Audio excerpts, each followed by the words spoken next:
l'association politique Taxawu Sénégal a été reçu par Macky Sall. Dimanche dernier, dans cette même émission, un proche du chef de l'État, Souleymane Jules Diop, pour ne pas le nommer, a affirmé que Khalifa Sall et Macky Sall se sont vus, se parlent en dehors de cette rencontre officielle du 24 mars. Votre camp avait démenti aussitôt après.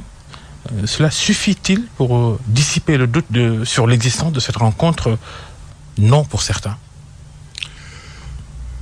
Je vais citer Souleymane Jules Diop par amitié, parce que nous avons tout de même porté des combats ensemble. Je connais l'homme. Je connais son style. Et honnêtement, je considère que ses propos ne sont pas méchants. C'est de bonne guerre. Mais Souleymane Jules Diop lui-même ne croit pas en ce qu'il a dit. Parce que je connais l'homme. Mais c'est un homme assez particulier dans le combat. C'est tout ce que je peux dire. Et je lui souhaite bon vent.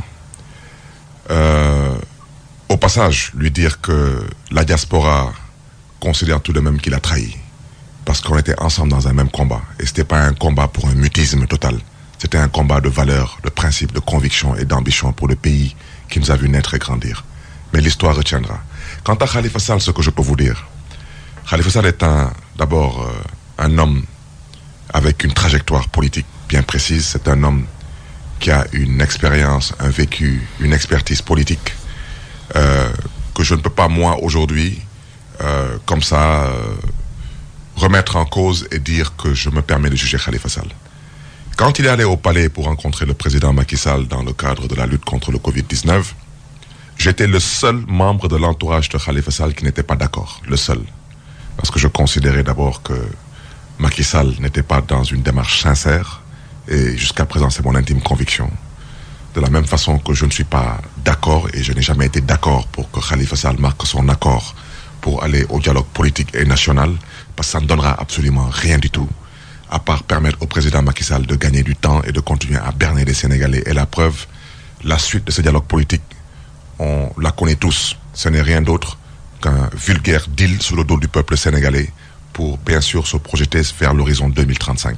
Donc Khalifa Sall, je considérais qu'à l'époque il ne devait pas aller au palais parce qu'il n'était ni député à l'Assemblée nationale. Qu'est-ce que c'est l'horizon 2035 avant de poursuivre? L'horizon 2035, ça veut dire quoi? Mais l'horizon 2035, c'est ce slogan qu'ils sont en train de chanter sur tous les toits. Ça veut dire que ceux qui pensent d'abord que le président Macky Sall ne fera pas un troisième mandat, j'espère qu'ils vont se réveiller d'ici là, parce que c'est déjà acté pour le président Macky Sall. Et il faut que les gens comprennent une chose. Acté, ça veut dire qu'il va le faire pour vous, qu'il va se présenter. Mais bien sûr, c'est pas un débat, vous aussi, Babacar. Le président Macky Sall ne se présentera pas au troisième mandat si le peuple sénégalais se mobilise. Si le peuple sénégalais considère que d'autres vont se mobiliser à sa place, je le dis ici, et je vous invite à bien enregistrer mes propos, le président Macky Sall fera le troisième mandat et il gagnera le troisième mandat. Parce que le président Macky Sall n'est pas battable sur le terrain aujourd'hui électoral. Parce que le terrain électoral est biaisé à travers le parrainage où il va choisir ses candidats, à travers sa pseudo-justice où il élimine d'autres candidats, et à travers, bien sûr, son système électoral où il permet à certains Sénégalais de voter et à d'autres d'être exclus du fichier électoral. Vous ne pouvez pas battre un homme comme ça. Je me rappelle les propos du défunt Ousmane Tanor Dieng le 23 juin, quand il me disait « Battons-nous, mais même si le président se maintient à travers son système pour faire un troisième mandat, on le battra. » Effectivement, on a battu Abdoulaye Wade, mais parce qu'Abdoulaye Wade était tout de même noble dans le combat politique. Abdoulaye Wade n'a jamais songé à faire des parrainages. Abdoulaye Wade n'a jamais songé à liquider des adversaires politiques, et pourtant il avait la possibilité de liquider M. Macky Sall, qui tout de même en 2002 n'était pas propriétaire d'un mètre carré dans ce pays. Et 8 ans plus tard, était multimilliardaire. Vous pensez franchement que le président Abdoulaye Wade n'avait pas les capacités ou les possibilités de pouvoir trouver des astuces juridiques pour liquider M. Macky Sall? Il ne l'a pas fait. Donc, et le président Abdoulaye Wade, c'est le lieu de saluer son esprit démocratique, à donner à tous les Sénégalais et à tous les Sénégalaises leur carte d'électeur. Mais cet homme-là, si vous le laissez être candidat, c'est pas la peine d'aller compétir. Il va être réélu pour un troisième mandat. Parce que ce n'est pas quelqu'un qui va vers une compétition électorale. C'est un homme qui part que pour, comment dirais-je encore, poser seulement un acte pour confirmer son maintien au pouvoir. Regardez ce qui s'est passé en Guinée. Vous croyez qu'il y a eu élection en Guinée? Regardez ce qui s'est passé en Côte d'Ivoire. Vous croyez qu'il y a eu élection en Côte d'Ivoire? Et c'est pas la peine de penser à la communauté internationale. Parce que la France a montré carrément aujourd'hui que elle n'est pas un allié en matière de démocratie. La France a montré que, à ses yeux, l'Afrique reste ce petit trou perdu sur la planète qui peut être mal considéré, où il faut seulement exploiter les richesses de ce continent, et puis le reste, ça ne nous intéresse pas. Les droits humains ne nous intéressent pas. La bonne gouvernance ne nous intéresse pas. Les acquis démocratiques ne nous intéressent pas. Et le président Macron, à ce titre, constitue franchement une honte. Et on aurait espéré qu'il aurait pu être un meilleur président. Vous pensez que la France, elle va parrainer une troisième candidature de Macky Sall à la présidentielle en 2024? La France, elle parraine le pétrole, le gaz, l'autoroute à péage, ses intérêts. La France, excusez-moi l'expression, mais elle s'en fout de toi et de moi, Babacar. Et de nous. Excusez-moi l'expression, c'est ça la vérité. Et je veux qu'ils m'entendent.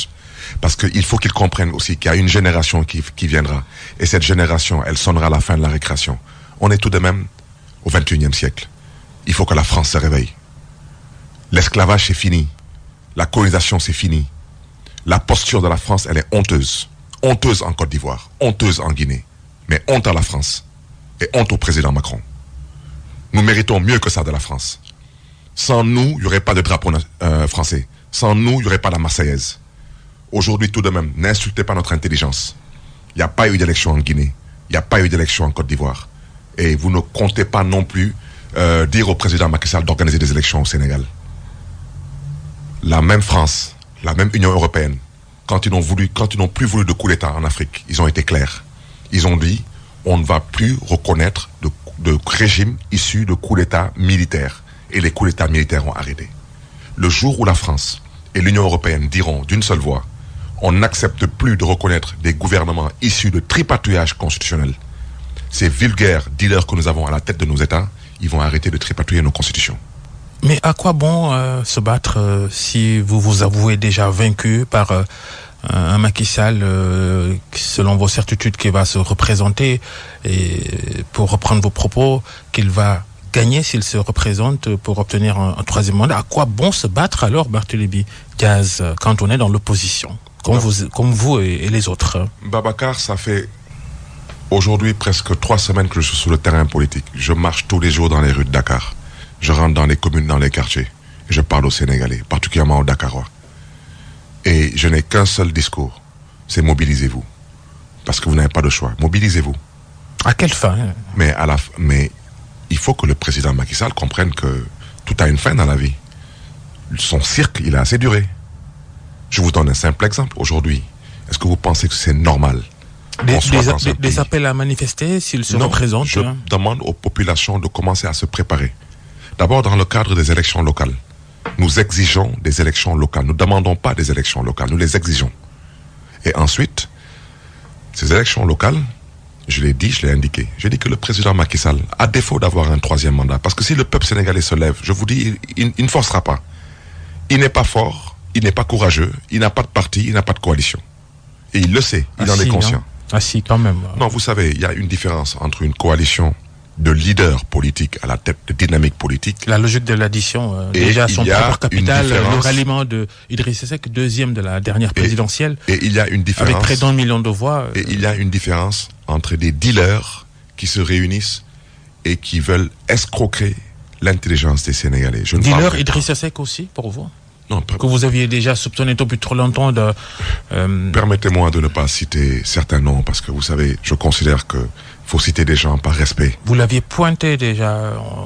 La grande partie de l'opinion ignorait que les deux hommes se parlaient. Vous, à l'époque, vous aviez dit que qu'en votre sein, parce que Idrissa Seck était dans l'opposition, qu'en votre sein, il y en a qui parlent au chef de l'État. La Légion était claire. Je vous ai dit en 2019, au sortir de la présidentielle, je vous ai dit, ils sont en train de dealer. J'ai pas le temps, moi, de raconter des bobards. Et moi, les dealers, je préfère m'éloigner des dealers. Je suis pas un dealer. Je suis désolé. Donc, je préfère m'éloigner de ces dealers. Nous n'avons rien à nous dire. Mais aujourd'hui, vous savez, je sais, les Sénégalais savent que il n'y a pas 85% de l'électorat avec le président Macky Sall. Mais si c'était le cas...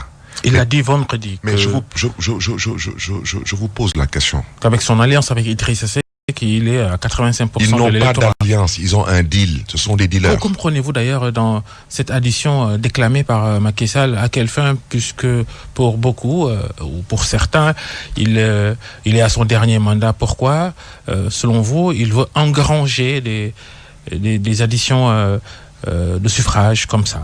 Il faudra lui poser la question. Ça vous conforte dans votre idée qu'il veut se maintenir au pouvoir? C'est le troisième mandat. C'est le troisième mandat. Moi, je vous dis, je parle aux Sénégalais. Je ne parle pas à ses partisans. Je parle aux Sénégalais. Réveillez-vous. Et je vais vous expliquer pourquoi vous devez vous réveiller. Parce que vous savez, président Macky Sall, on peut ne pas être d'accord avec lui, mais on lui concède au moins qu'il est plus raffiné et plus intelligent politiquement parlant que les présidents Ouattara et Condé. Parce que, à défaut de le faire... Ça, on vous reproche beaucoup d'avoir tiré sur Abdoulaye Wade et de l'aduler aujourd'hui. Non, pas du tout. Pas du tout. Incohérence. Non, mais parce que le président... Non, pas du tout, pas du tout. Le président Abdoulaye Wade, on l'a combattu sur une dévolution monarchique, qui était effectivement une vérité crue. Et aujourd'hui, il y a des actes qui sont posés qui nous réconfortent qu'il y avait cette volonté de dévolution monarchique du pouvoir. Il ne faut pas non plus qu'on vienne raconter aux gens la marche du PDS actuelle. Mais regardez comment fonctionne le PDS. Je ne peux pas me prononcer sur le fonctionnement du PDS. Par respect à ce parti, je n'appartiens pas à ce parti. Karim Wade ou rien? Non, je préfère ne pas commenter ce qui se passe au PDS, ça ne m'intéresse pas. Mais ce que je sais, c'est que nous avons combattu le PDS par rapport à une dévolution monarchique. Le quart bloquant est encore frais dans nos esprits. D'accord? Et aujourd'hui, tout ce qui s'est passé après le départ du pouvoir du PDS nous réconforte dans cette volonté qui est tout de même une réalité. Mais pour revenir à votre question, vous savez aujourd'hui, quand vous dites que vous avez 85% de l'électorat, mais pourquoi vous refusez d'organiser des élections? Pourquoi aujourd'hui vous cherchez à nommer par décret présidentiel le maire de Dakar? Les élections territoriales? Non, permettez-moi s'il vous plaît de dérouler. Est-ce que la situation le permet en 2021, mars 2021, d'organiser des élections territoriales? Si vous me permettez, je déroule et je réponds à votre question. Je déroulais en disant qu'il a 85% qu'il prétend dire avoir avec lui en termes d'électorat. Pourquoi il refuse d'organiser des élections locales? Pourquoi veut-il ou voulait-il à un moment donné nommer par décret présidentiel le maire de Dakar? Mais vous savez ce qui est plus scandaleux aujourd'hui? C'est qu'à l'heure où nous sommes en train de faire votre émission, et le président Macky Sall m'entend, il a comme ambition de faire disparaître la ville de Dakar en tant que collectivité locale pour maintenir les 19 communes. Parce qu'il sait qu'il n'a aucune chance, même avec la fraude, de gagner la ville de Dakar. Alors, quand vous avez 85% de l'électorat... Il a gagné Dakar à la dernière présidentielle. Non, mais avec quel fichier? Je vous explique rapidement. Vous savez, quand on dit qu'on va auditer le fichier, ça me fait rire. Et des fois, je regarde tous ceux qui ont participé au dialogue politique, je me dis, est-ce que ces gens, un temps soit peu, ils sont où sur la planète Terre avec moi, ou ils sont sur une autre planète? Le fichier du parrainage Babacar Fall, c'est pas le même fichier avec lequel on est allé aux législatives. Parce que le fichier du parrainage, c'est que tous ceux qui ont été éliminés, ils ont été éliminés avec un système assez particulier. Le fichier des législatives, ils disent qu'ils ont gagné les 7 postes de députés à Dakar à 3h du matin. Ils disent qu'ils nous ont battus de 2000 voix à Dakar. Moins de 18 mois plus tard, ils disent qu'ils nous ont gagné à Dakar avec, soi-disant, le même fichier, mais cette fois-ci, ils nous ont battus de 100 000 voix. Vous pensez qu'en 18 mois, dans un pays comme le Sénégal, où la demande sociale est forte, où le président Macky Sall est détesté de jour en jour un peu plus, vous pensez qu'en 18 mois... Il faudra disposer d'instruments techniques pour en juger. Pour en juger? Alors moi, je vais vous dire, avec votre permission, j'invite le président Macky Sall à mettre Idrissa Seck dans sa voiture et se mettre sur un toit ouvrant, aller se promener à Petersen ou à Colobane, il verra. Macky Sall, il a même et gagné. pendant qu'on y est, si vous voulez aussi, il peut aller se promener à l'université, il verra. Il a même gagné. Je vous dis, vous m'avez posé une question, vous avez dit, il faut qu'on ait des baromètres. Je propose au président Macky Sall de mettre M. Idriss Seck dans sa voiture et de mettre tout le GIGN derrière et d'aller se promener à l'université. Et il verra. Il pourra tester sa popularité. Et s'il veut aussi, il peut aller se promener dans la banlieue dakaroise. Des responsables de son parti ont traversé Grand Yoff en pleine campagne électorale et ont essuyé des jeux de pierre. Macky Sall a gagné à Grand Yoff et largement à la dernière présidentielle. Il a volé. Il y a une différence entre gagner et voler. Quand on vole, vous savez, on peut se permettre ce qu'on veut. Grand Yoff, justement, Khalifa Sall, on n'avait pas fini d'en parler. Vous démentez une entrevue ou en contact avec Macky Sall. Non, il n'y a jamais eu d'entrevue avec... Est-ce que Khalifa Sall, il vous rend compte de toutes ces activités de toutes ces communications avec des hommes politiques. Est-ce que vous êtes au courant de tout, Barthélémy Diaz? Je suis au courant. Quel que soit... je suis au courant de l'essentiel. Ah, oui. Parce que tout de même, Khalifa Sall est un père de famille, est un homme politique, et bien sûr, Khalifa Sall est transversal. Donc je ne suis pas supposé connaître toute sa vie, mais je suis au courant de l'essentiel. Et faites-moi confiance sur l'essentiel. Khalifa Sall est à cheval sur les convictions, sur des ambitions et sur des principes et des valeurs. Je vous rappelle au passage que j'ai fait 6 mois de prison avec Khalifa Sall. Et j'ai vu aussi des choses en prison. Parce que Rebeuss, s'il y a un endroit que je connais et que je maîtrise, c'est bien Rebeuss. Et les 6 mois que j'ai passés en prison, que ce soit des chefs religieux ou même des hommes du pouvoir qui sont passés ou qui ont envoyé des messagers, j'en connais assez. Pour ne pas dire j'en connais trop. Et Khalifa Sall est toujours resté sur ses principes. Pas... Et permettez-moi s'il vous plaît, je répète, Khalifa Sall, il a été expulsé de la prison de Rebeuss pour avoir dit non. Et avant d'être mis à Rebeuss, il avait dit non. Et je vous ai dit, c'est parce que peut-être il a choisi de ne pas parler. Mais on n'avait pas proposé à Khalifa Sall d'être ministre ou ministre d'État ou président du Haut Conseil, non. Il n'y avait que Khalifa Sall pour dire non à ce qu'on lui a proposé. Et ce nom-là l'a conduit en prison, et le même nom l'a expulsé de la prison. Est-ce que vous ne devriez pas être un peu plus prudent?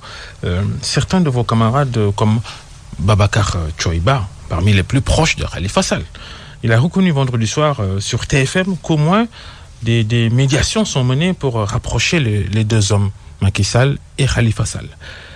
On a cité par exemple le nom de Soham Wardini, l'actuel maire de Dakar. Est-ce que vous confirmez? Ces propos n'engagent que celui qui les a tenus. Moi, il m'engage. Est-ce que vous confirmez que Soham Wardini fait partie des médiateurs? Je reviens à ce que j'ai déjà dit. Vous savez, nous sommes des Sénégalais. Au Sénégal, c'est un pays de médiation. C'est tout à fait normal que des gens puissent se retrouver. Vous savez, je vous donne un simple exemple. Prenez mon cas. Moi qui vous parle, j'ai eu à être à l'origine d'une médiation entre Ousmane Sonko et mon ami Bougane Gueye Dany. Je considère... C'est un thème dans l'émission. On y reviendra pas. Je veux répondre avec... parce que, vous savez, quand je parle aux Sénégalais, j'aimerais être logique avec moi-même. Aujourd'hui, mon ami Ousmane Sonko a été à l'origine d'une médiation entre moi et Maître Diop. Le khalife général des Mourides a été à l'origine d'une médiation entre le président Macky Sall et Abdoulaye Wade. Et je rappelle tout de même que le président Macky Sall a mis le fils d'Abdoulaye Wade en prison pendant 3 ans. C'est pas n'importe quoi. Je rappelle aussi au passage que tout de même, même si ce n'était pas une médiation, M. Khalifa Sall a accepté d'aller au palais à la rencontre du président Macky Sall dans la lutte contre le Covid-19. Donc nous sommes un pays de médiation, nous sommes un pays de dialogue. Donc si Soham Wardini est présentement en train d'évoluer dans ce sens, elle est à encourager. Mais moi, je vais vous dire une chose. Moi, je ne cherche pas à me rapprocher de dealers. Je ne cherche pas à me rapprocher de personnes qui veulent